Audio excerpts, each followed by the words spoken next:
Hello everyone, আজকে আমি আমার ঘরে বাজার দিয়েছি। যার যা কিছু দরকার সমস্ত কিছু আমার কাছ থেকে এসে নিয়ে যেতে পারো। ভাবছো মজা করছি তো? তোমরাই দেখো কি নেই বাজারে, যা কিছু পাওয়া যায়। পুঁই শাক, কাঁকরোল, ঝিঙে, ভেন্ডি, পটল, পেঁপে, টমেটো, গাজর, ক্যাপসিকাম, কাঁচা কলা, বেগুন, ফুলকপি, মূলো শাক, বরবটি, ডাঁটা, তারপর হচ্ছে আদা, রসুন, যা কিছু চাইবে সমস্ত কিছু কিন্তু পাবেই তোমরা। আর সব কিছুর দাম হচ্ছে 10 টাকা থেকে 20 টাকা কিলো। মানে 1 কিলো পটলের দাম 15 টাকা, 1 কিলো পেঁপে 20 টাকা, 1 কিলো ঢেঁড়স 15 টাকা, 1 কিলো ঝিঙে 10 টাকা, 2টো ফুলকপি 15 টাকা, জোড়া 15 টাকা, তারপর হচ্ছে 1 কিলো বেগুন 20 টাকা।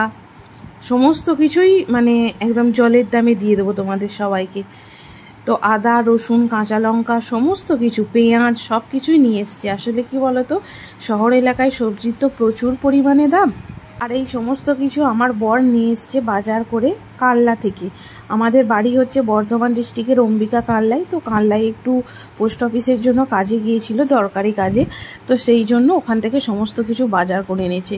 তোমরাই দেখো, সত্যি কিন্তু সবজির দাম আসলে এতই সস্তা। শহর এলাকায় এই যে সমস্ত কিছু 80 টাকা, 90 টাকা, 100 টাকা, 150 টাকা কিলো সবজির দাম আদতেই এত সস্তা, কিন্তু তারপরও কেন জানি না শহর এলাকায় এত দাম বেশি। মানে কোথায় আর কি ভাবতে পারছো? 1 কিলো ঝিঙে, পটল, ভেন্ডি সব 10 টাকা করে কিলো, 1 কিলো বেগুন 20 টাকা, এত কম দাম। মানে কি বলবো, যাই হোক সমস্ত কিছু বাজার করে এনেছে, ভাবলাম তোমাদের সাথে শেয়ার করি।